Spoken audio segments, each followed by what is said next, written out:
जी, खुनाक बड़ी खबीस चीज़ है।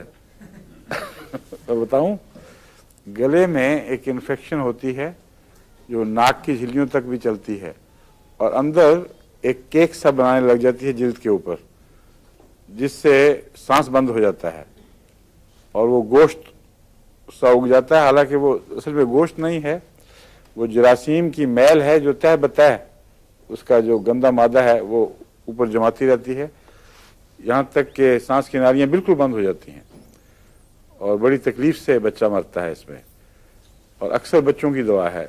मेरा ख्याल है यहाँ भी एक लाजिम तौर पर देते हैं ना खुनाक, डिप्थीरिया का प्रिवेंटिव। हाँ हाँ, उसमें दाखिल होती है वो, ठीक है। लेकिन इसमें अगर आप दे दें डिप्थेरियम की ऊंची ताकत की दवाएं, चंद खुराकें, तो जैसा कि उसने लिखा कि आमतौर पर काबिल एतबार है।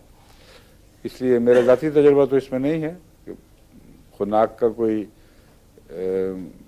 वबाई मर्ज़ मैंने नहीं देखा, लेकिन खुनाक की इलामतों में मैंने इस्तेमाल करके देखी हैं दवाएं, बहुत मुफीद हैं।